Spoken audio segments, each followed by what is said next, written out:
Kim Castro joins us now. Kim, you are keeping an eye on some severe weather possibly coming in tomorrow. Can you walk us through what we need to know? Yes, very important to keep the timeline in hand just so you can make plans, get to where you're going, or try and work from home if you have that possibility. So today we get to enjoy a beautiful spring day. As far as the rest of the start of the work week goes, we need to watch for a strong front that's moving in, and then we'll be out of the woods and enjoy spring-like conditions for the remainder of the 7-day forecast. We are waking up to a cool and beautiful Sunday. 46 degrees right now in Sugar Land, 42 for Tomball and in Brenham. Still in the 30s for Brenham, but will warm into the mid and upper 70s. 77 for the high today at Bush Intercontinental Airport.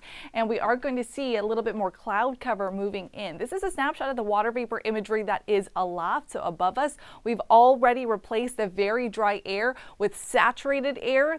That is at the upper levels of our atmosphere. At the surface, we're already going to see those big changes taking place too. High pressure pumping in onshore flow. The moisture is returning. We're going to see that manifest itself into a little bit more cloud cover for today. Some breezier conditions, sustained wind at 15 miles an hour, gusting to 20.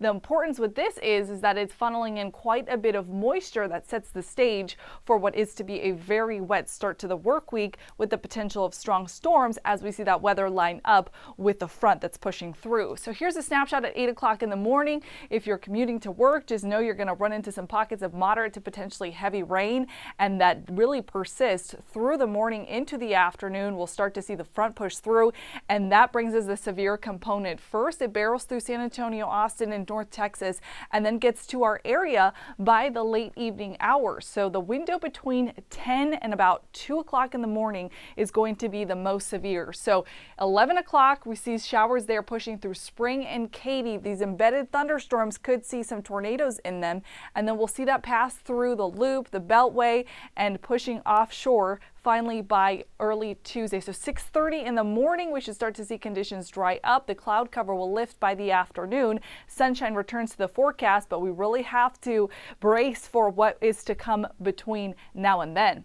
4 to 6 inches of rain is what the models are showing in areas including Conroe, Tomball, Houston City Center, Huntsville, getting between 2 to 4 inches. Now, some of these spots may see additional rainfall totals if these thunderstorms park themselves over us for an extended period of time, and if we get what's known as entrainment, so multiple systems coming in back to back, favoring, as we can see, the north side of I-10. That's what the Storm Prediction Center has as a level 3, an enhanced risk to see some severe threats from these storm systems that are developing. And I want to show you why we're seeing the severe component. First of all, we have a big dip in the jet stream.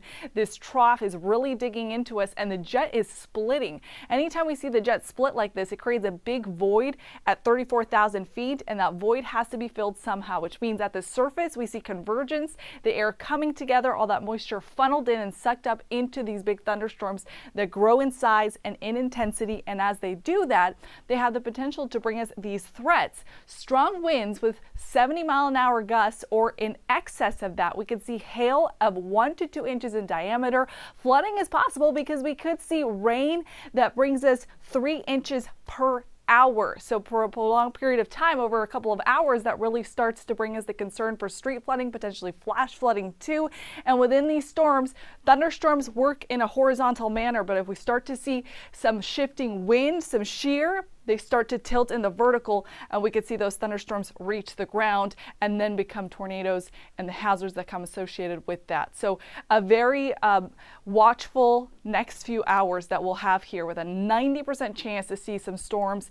That continues into very early Tuesday, but after that we will see sunshine return, 70s, and nothing to worry about. So just stick with us here on KHOU online and on your TVs.